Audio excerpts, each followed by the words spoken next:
Welcome to our webinar this morning on embracing technology to deliver an inclusive workplace.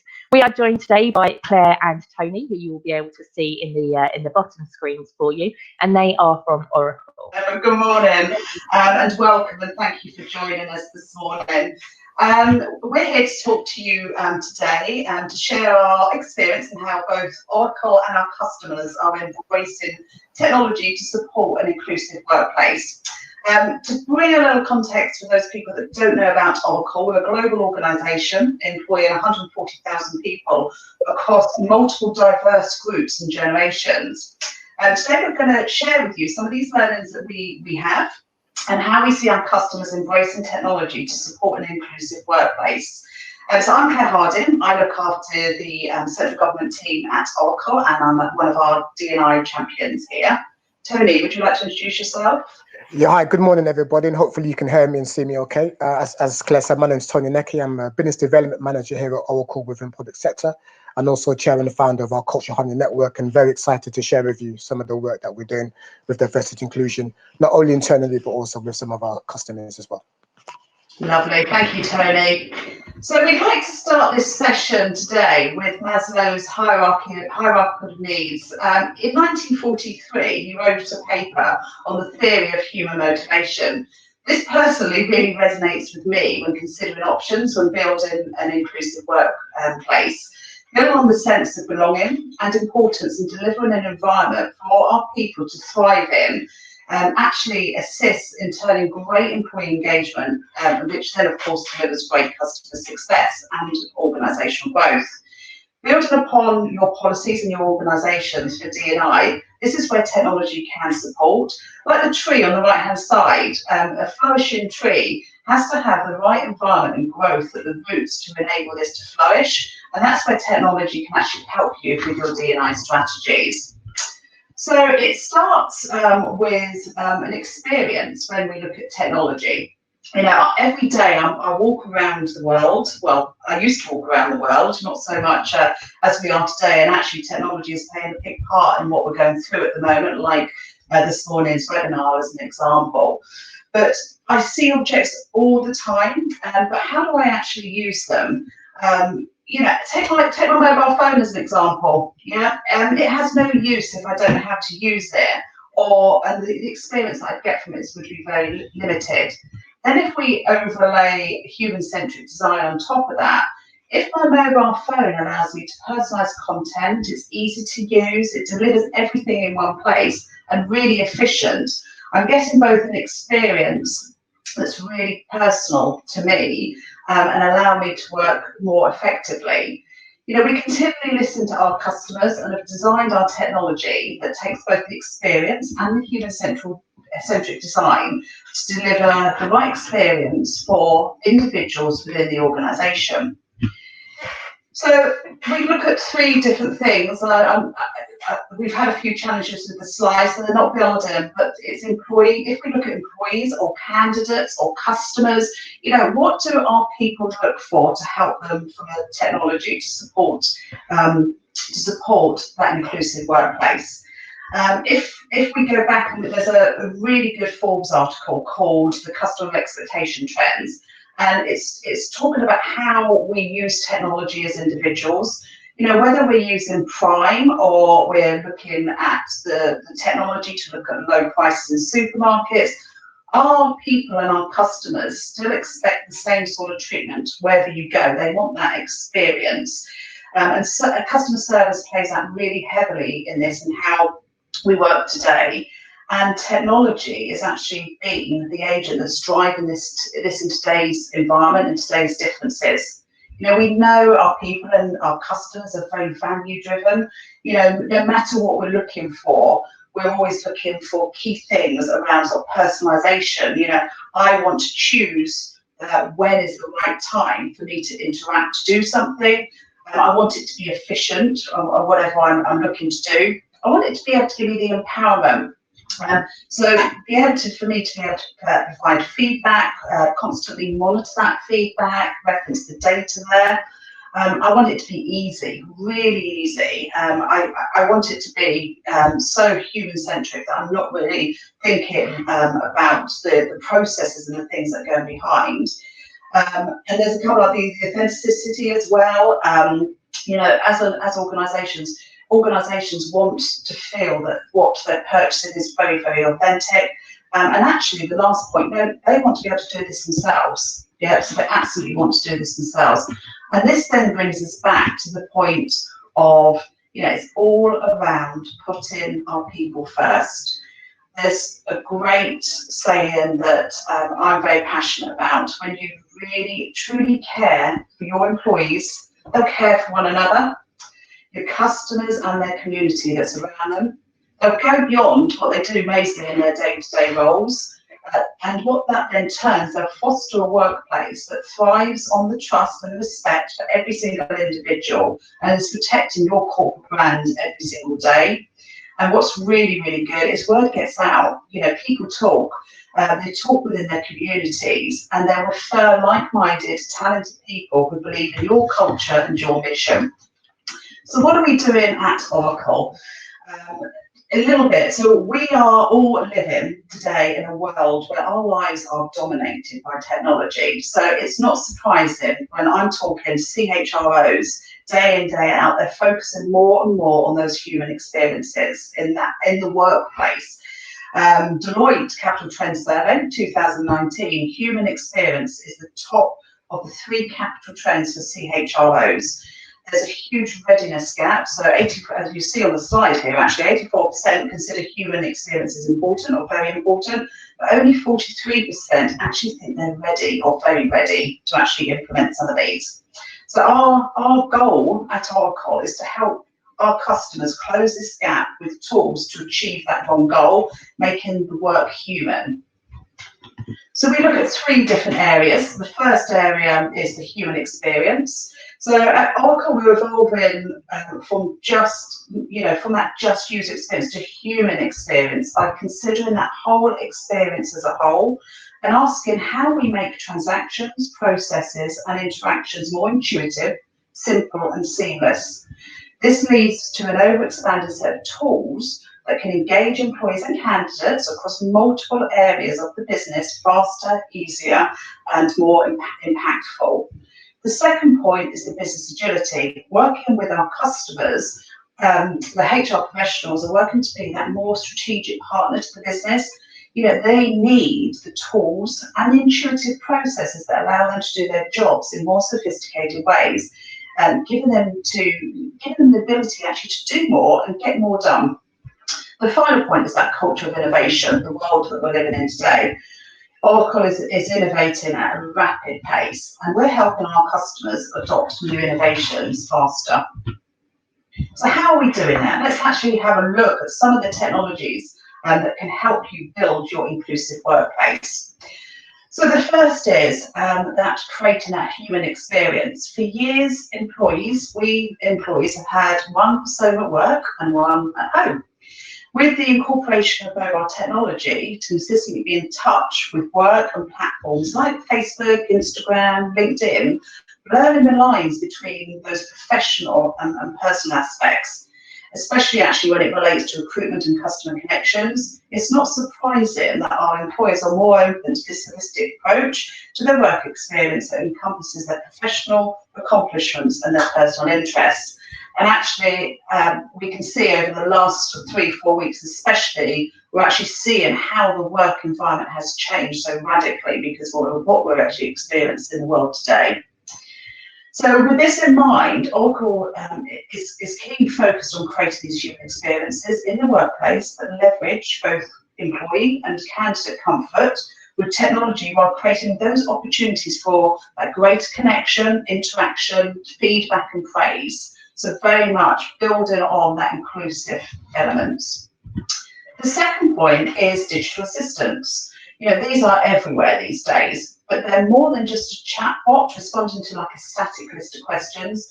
Are they really providing assistance in the flow of work? That's what we ask ourselves. So at Oracle, our digital assistants give more than just providing answers to a particular set of questions.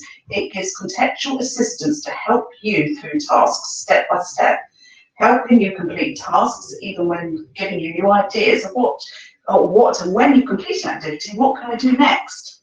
An example of this, new hires can easily get a view of all of their onboarding tasks step by step, simply and intuitively.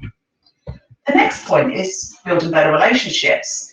So in 2019, Deloitte, in their Human Capital Trends article, talked about organisations are investing in many programmes to improve life at work, all focused on improving the day-to-day experience workers have. While there's much that can need to get done to improve work-life balance, research shows the most important factor of work itself is making work meaningful and giving people the sense of belonging, trust and relationship. Goes back to my Maslow diagram right at the beginning there. So very much focused on that. So again, what we've done is created a revelatory tool that helps your employees in finding their community, collaborating more effectively and engaging with their colleagues in an interactive way. Connections or new solutions help you build better relationships across those organisations, different groups, and different aspects of that. Connections can give employees the tools they need to bring more of themselves to work and engage more authenticity with the team that we all spend a lot of our time with. Another point is fostering the business agility. Not only are we focusing on simplifying employee and manager self-service workflows, we're extending the same design principles to complex and sophisticated HR workflows, making it easier for HR teams and admin professionals to tailor business processes and implement those changes really, really quickly. This means you can pivot very quickly to meet a particular business unit, a team, an internal initiative really quickly with confidence, and giving you that agility you need. Of course, processes need to be really, really simple. So, really something that may resonate with some people. Congratulations, you just got married. When you get married, a long time ago for me, you need to change your name, your address, your beneficiaries, you need to update your business cards. All of these steps typically happen when somebody gets married, but in most organisations, these are manual processes. With events-based processes in Oracle, what we do, we combine checklists and to-do lists, whether within HCM cloud or other systems, non-system tasks, to show people how easy, take them through that process really simply to complete the tasks. I mean, there's loads of examples that I can talk about here to help you with this. We've already spoken a little bit of the slide before, but onboarding a new employee is something that you can perhaps do. A promotion, a transfer, somebody in the organisation that needs to request a long-term absence. All of these type of complex processes can be made really, really simple. Again, coming back to the design principles. And then finally on this, but the human-centric design, the Experience Design Studio was developed to provide the centres of excellence, the professionals, the HR teams, for you to configure, personalise and design and simplify your HR processes without the help from IT. It's a really easy portal that allows HR to design processes and transactions which suit them best for your teams and your organisations that you're supporting. So this then, again, another layer that creates that employee experience that aligns with the company culture and enables HR teams to quickly customise processes and the needs of the employees and the managers. So many organisations are facing multiple HR-related challenges like complex union contracts, their time management, data privacy or compliance issues. We are continuing investing in this area in advanced capabilities that are helping our customers and organisations stay compliant while boosting productivity within a modern, intuitive self-service capabilities. This tool lets both the centres of excellence, the professionals, the managers configure and manage things like position management all in one place. It spans across all of the HR elements, from seniority rules, the onboarding rules, disciplinary, and termination. I can go on. So I hope, just to give you an idea there. So not only are we, Oracle, innovating at a rapid rate, we're also helping our customers adopt new innovations faster. Just want to share with you just a couple of examples where technology can support your D&I strategy, aligning data and the gaps across the organisation. So the first is Recruiting Cloud. So we've built Recruiting Cloud with candidates at the front and centre in the design of the experience and usability. And this is in order to improve all the connection points and the opportunities for communication. It includes interaction with digital assistants to provide insights on the jobs and encourages applicants to make to apply while making it really personalised.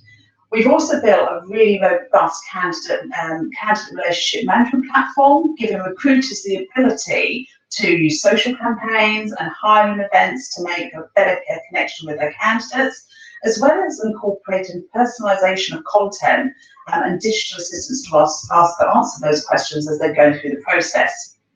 We went one step further as well. We make the system really smart, intuitive and easy to use. Recruiters can leverage workflow automation through the hiring process and use the built-in tools to support them in this process. So as an example, artificial intelligence, AI, to match the best candidate, either internally or externally, with this within any type of job position. This helps you sort of decrease the number of resumes you have to wade through and CVs, and it helps you with the overall fit improvement and improving the efficiency of the time to hire. So the other part, I'm just going to pick a couple of points here. There's lots more that we can share. The other point that sort of we were going to talk about this one is learning. So again, in today's really tight talent economy, having the ability to upscale, skill, reskill, and develop your internal talent is a real key differentiator and a strategic advantage. And in fact, according to research by Josh Bershon from Deloitte, the high impact learning organisational study, 59% of employees say that the organisation is not giving them the opportunity to learn and develop, whereas only 10% of employees say their company has a proactive learning culture. So with this type of tools as Learning Cloud, you can empower your learners, your managers and your L&D teams to support all of these D&I initiatives that you want to move forward. So that's a little bit about how some of the technology can help you. But let's have a look at where you might begin, and I'm going to pass over to Tony now, who's going to talk a little bit about what we're doing within Oracle and what we see our customers doing. Thank you, Claire. And yes, again, good morning, everybody. So yes, just really excited to kind of share some of what we've done. One of the points I'd like to pick up from what Claire mentioned was, I think, one of the fourth or fifth slide when she talked about lack of employee and employee engagement, employer and employee engagement. And that's really important because obviously you need to have that employer and employee engagement because that builds a sense of belonging. And it's a key factor to why many people do leave their jobs, where they don't feel belong, they don't feel they can be their authentic selves, they don't feel valued, whether that's from one-to-one engagements with your direct manager, whether that's regular communication from the senior leadership team in terms of empowering the vision. It's very important that's implemented. So some of the things we'll share is how we try to engage with our own employees in some of the work we're doing in space. So what can you see here in this slide is we certainly want to be visible. So first thing I'll say is the first is inclusion. What that means to us here at Oracle is it's our people. Our people are different from different races, different cultures, different sexual orientations, different faiths, and they all come with different ideas. And it's important that we really explore that. We embrace everyone's own individualism and also their own ideas, because that actually makes for a more productive workforce. So the way we try to be visible is through our own service. We find out that people actually want to have these diverse groups. They want to know what we're doing from a social perspective. So we've reached out from our own websites to make it more visible so that our own employees can learn what we're doing. We've also have our own, we call office monitors or TV monitors around our respective offices in the UK, where again, we kind of do very succinct 30-second to 1-minute videos about some of our activities and some of our groups, just again to make people aware of what we're doing, where it is and when and why. We also have newsletters, which are regular updates from our own country leader, a gentleman called Richard Petley. And in that newsletter, he again talks about the relevant activities from the respective diverse groups. And we find that instills a lot of credibility, because if it's coming from the top, then a lot of people want to know more about it. And equally, then it can be shared in more business meetings as well. We also have our own diversity and inclusion channel, which is worldwide, so it's not just in the UK, but also across EMEA and also in the head offices in the US, where again, we share amongst the worldwide groups what we're doing, best practices, and also learning from our customers as well. The last thing that we use is a product that some of you may use in your respective organizations called Slack. I describe it as a business version of Facebook, and in there you can create your own channels and again, create your own members. And the reason why that's very significant for us, it's a good barometer in terms of how many members we have. So from a UK perspective, and Claire, please correct me if I'm wrong here, we have about maybe 5,000, I would say, employees. And across our respective diversity and inclusion groups, we probably have about 1,000 members. And that's always growing. But what that means is there's 1,000 employees that we're engaged with who are volunteering, they're supporting our causes, they're championing our message, not just internally, not just to their managers and their respective teams, but equally to our customers and prospects, and sharing what Oracle are doing on a social value perspective. Now, going, as I said, back to or touching on Claire's point around the sort of employee engagement and personal experience.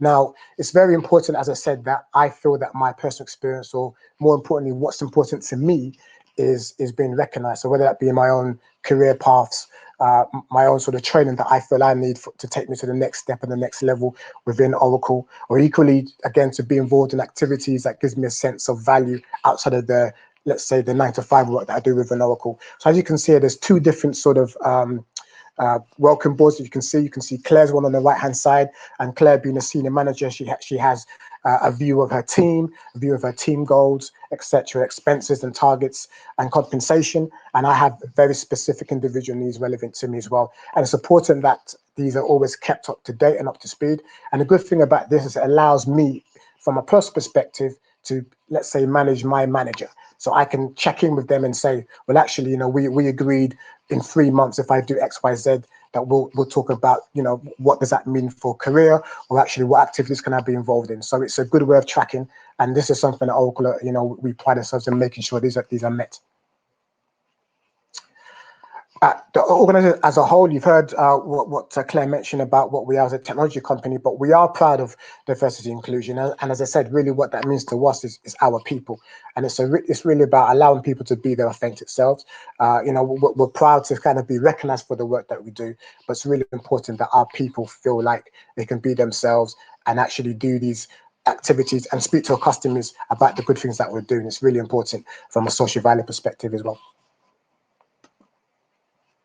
So just wanted to talk you through a little bit about our groups. As I said, we have about, say, 4 or 5 main groups, as you can see here. I'll start with the top right, the acronym of OWL, which stands for Oracle Women's Leadership. As the name suggests, that's really is about empowering our women. Oracle have a lot of senior women in senior positions within Oracle and high positions. And we also have mentoring programs externally. So we have partnerships with University of Greenwich, for example, where we mentor the ladies there. We also advise sort of interns and also people who want to progress in their careers about what challenges they may face, what are some of the stereotypes that they may face and how to navigate away from that, and equally what's the best career path and plan for them as well. And it's not just IT centric. We want to make sure that we empower all women, and we're not just inclusive to women, so men can join. I'm a member of OWL as well, so I go there and learn more about the challenges they face on a day-to-day basis, and we make sure, again, we share that story with our customers as well. The next one is OPEN, which stands for Oracle Pride Employee Network. And that's something, again, that screws the point that we are very proud of. We've definitely supported a lot of the Pride events that took place in London last year and across the country. It's run by a lady called Amber Edwards, and I'll talk a little bit about her later on. But yeah, very passionate. We've got a large contingency in that area, and we definitely do align with the respective groups. The other one is Culture Harmony Network. That's, as I said, one I chaired. I know I mentioned at the beginning. That's mainly focused around race equity and about the cultural diversity. So again, not just race, but also the ethnicity of somebody and the cultures, and make sure there's a wider representation.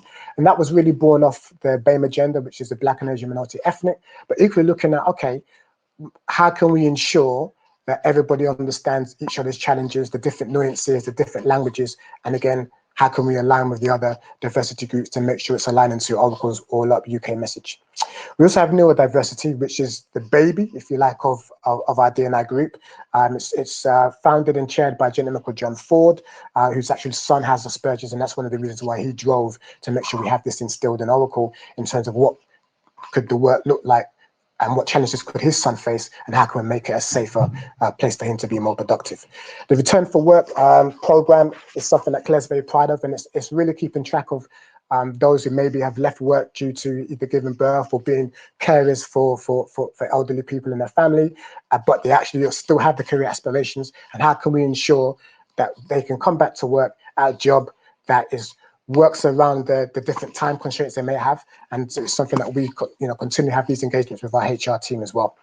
And accessibility is something that leads very nicely to what this webinar is about, which is embracing technology, where we've certainly shared some of our technology in helping, for example, blind people to be more productive and effective in their work, and not necessarily feel the constraints of not having sight would normally have in the workplace. So we've shared some of the work with them and use our technology to hopefully give them a better experience. And that's something that we can share after this webinar in the videos that we've done as well.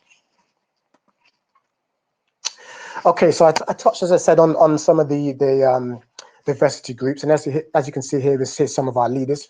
So the left-hand side is Anna Perez, who is the chair of Oracle Women Leadership. You have John Ford, as I mentioned before, and Amber Edwards, who's one of only 3 transgender people within our organization. And she tells her story from her own personal experience about some of the challenges she faced when she went to university, challenges in the workplace, and how Oracle was accepting of her, which gave her the confidence to speak more about her own experiences, and allow other people to come out and be more open. And as I said, make sure that we treat each other fairly and equally. And as I said, you've got me on the right hand side, smiling, but very, very happy and proud to be part of the D&I group and D&I team within Oracle. So I wanted to sort of give you an example really on one of our programs, and I wanted to focus on neurodiversity. And it's very interesting because when I speak with John Ford, he does say that many of the members, first of all, don't want to be sort of classed as having a disability. So I just want to touch on the spectrums that for argument's sake, can fall into this bracket, whether it's autism, dyslexia, ADHD, and more. But again, it's really focused on, again, inclusive recruitment, inclusion around current staff, and also resource networks and staff. So again, it's about really education here. It's about educating ourselves to understand, okay, can we ensure that these people feel accepted, belong, being treated indifferently because of the fact that they may have ADHD or autism, and can they still be productive and feel like they can be their authentic self? And what we also pride ourselves into making sure is that not only do we want this to be a successful program internally, but we also are aligned with a lot of the bodies that also advise many organizations just like ourselves to making sure that we are aligning with the correct policies. And it's very important that we do so, because again, it leads back to the credibility and success of these groups. The last slide I'd like to leave you with here is some of the partnerships that we've had.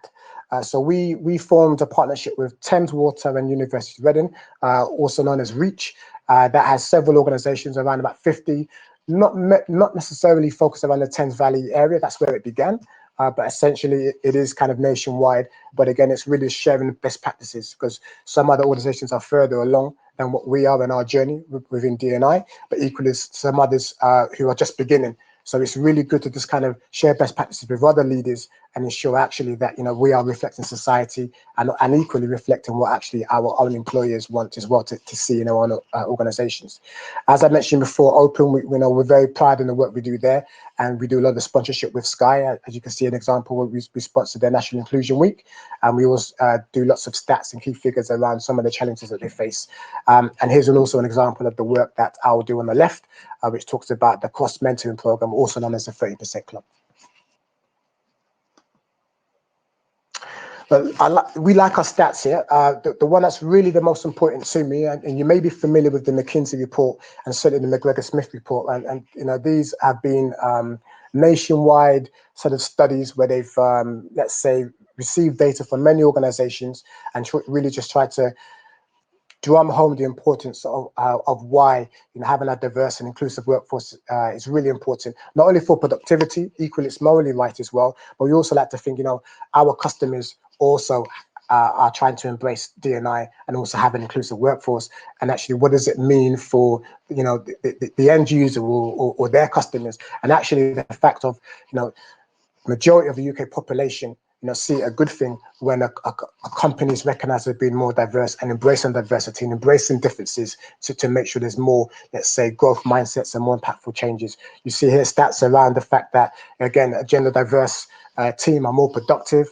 You talk about, again, that, the cultural diversity being embraced.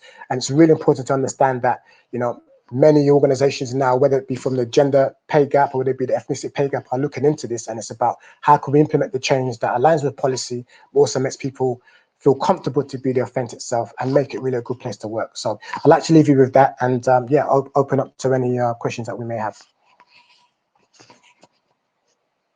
Excellent.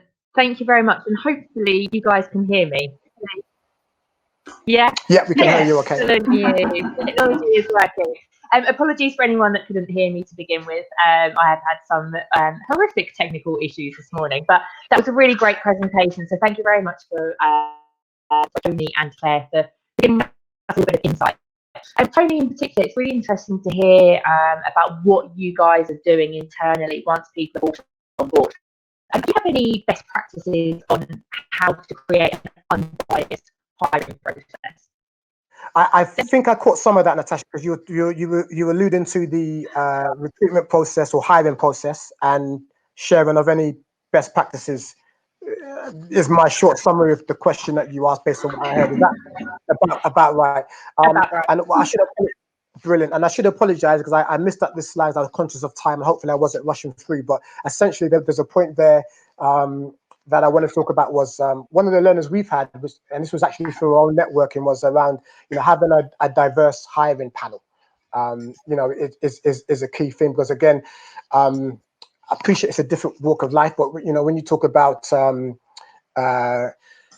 coming in to have an interview, you want to make sure that there's different cultures being represented on that hiring panel, because there'll be different things they're looking for, different nuances. So I think to make sure you've got a fair and reflective process, that's one thing that we took on board, is having a diverse hiring panel. And again, that equates to whether it's gender related or race related or culture related. So that's something that we've learned. Equally, if you're working with an external agency, to recruit those candidates, it's again, challenging them on certain metrics so that you're not receiving the same type of candidates. I appreciate you don't want it to be a token gesture, but you want to make sure that you're challenging them on that, so that you can at least feel that your process in itself has been fair. So those are two of the I guess the key takers we've learned from our own networking process and customers that we've spoken to as well. I hope that's sort of a fair answer. Okay, so really interesting material on D&I in terms of design and tools. Are there any opportunities or plans for customers to be able to be involved in the Oracle employee groups? Yeah, we do have guests throughout, actually, the employee groups, and everything's quite open. Alongside some of the D&I groups that Tony was talking about as well, we are heavily involved in volunteering around corporate social responsibility, and we do that with customers, and supporting our customers' initiatives there as well. So absolutely, we look at sharing. I work with KPMG, I work with Henley Business School as an example, so very much so. Absolutely excellent, that's great news to hear. Do you use or can you recommend any recruitment tech to aid the removal of unconscious bias in the recruitment process? Yeah, I think technology, if we look at what we're building within Oracle as an example, the innovative technology that's out now around the artificial intelligence. I mean, this is just one example of what AI can do, specifically around the recruitment process and the bias element. It can start to automatically find the best candidates for people, uncover candidates with the best match and their skills and their experience. It can do things like recommend jobs to candidates based on their profile. So again, widening that opportunity, providing alerts to the right people with those right skill sets that are available to jobs or posting. Another element of AI as well is, being able to predict the candidate performance. So, matching candidate data with HR data to calculate a likelihood of an acceptance of a job or projected performance outcomes or estimated tenure. So there, absolutely. I obviously can only speak for Oracle of what we're doing within our products, but we build in all of these type of processes throughout our services. It's all part of that experience I was talking about earlier on, and that human-centric design. Excellent. And does the AI and some of these technologies, are they there to alleviate the manual processes as well? I think, did you say, is the AI and the technology there to alleviate the manual processes? I heard. No, well, absolutely, and it's not just AI. There are other technologies that can actually streamline and make these processes efficient, like I was speaking about earlier. So, absolutely, it's about looking at technologies and what's critical as well to the organisation of where you need those best outcomes delivered for you to start supporting and utilising that technology moving forward. Excellent. Do you guys have any final recommendations for anyone looking to create a more inclusive workforce?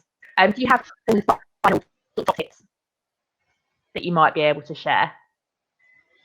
So I heard, Tony, do we have any more ideas about building an inclusive workplace? I didn't hear the rest. Did you hear anything else? That was about as much as I heard. And a couple of things came to mind, and I hope these are reflective answers. But I would definitely say, mandate D&I champions, and I appreciate for some on the call that'd be like, oh, that's obvious, but certainly mandate it from a senior perspective, and because what we found is when we've been networking is that many D&I groups are quite sideloaded, if that's the right term, so that they operate by themselves. So you'd have obviously top line said organization, but maybe the LGBT team in that organization doesn't really speak to the BME team and vice versa. And I think it's important to, one, have senior leadership involved in all those meetings so they understand the different dynamics. Equally, I would say, have them all aligned with each other, because, one thing I wanted to say was that, me as a person, for example, that might fall into the BAME bracket, could still be a member of LGBT, one, because I support them, or that could be my sexual orientation. Equally, I could be a woman. So we can all actually learn from each other in that respect. So I think to build that inclusive workforce, if you've got those groups there, one, make sure they're already aligned, and if they are, great. Number two, definitely get senior leadership involved in those meetings, is the second one. And then third, if you do have company-wide meetings in some shape or form where you are delivering targets or talking about wins, etc., also have a slide or two on D&I, where you can report back to your employees where you are, whether that's on the outreach work you've done, or the social value that you've done, or actually this event's going on. So you embed it into the DNA of the culture, and every time they're hearing about it. So those are my kind of 2 pence, if you like. Thank you. Claire, any recommendations or tips from yourself? No, I think Tony's picked most of them. I couldn't emphasise enough, really, is have that good leadership support when you're engaging and deploying these groups within the organisation. Excellent. Thank you very much to the two of you. Hopefully everyone can hear me in saying a big thank you to both Claire, Tony and Oracle in conducting this webinar with us. I hope you got a lot of insight. We will be sharing the replay post this webinar, so we'll be getting that over to you. My name's Natasha. Thank you to Claire, Tony and Oracle. with you guys soon. Thank you very much. Thank you all. Thanks so much. Stay well and safe, everyone.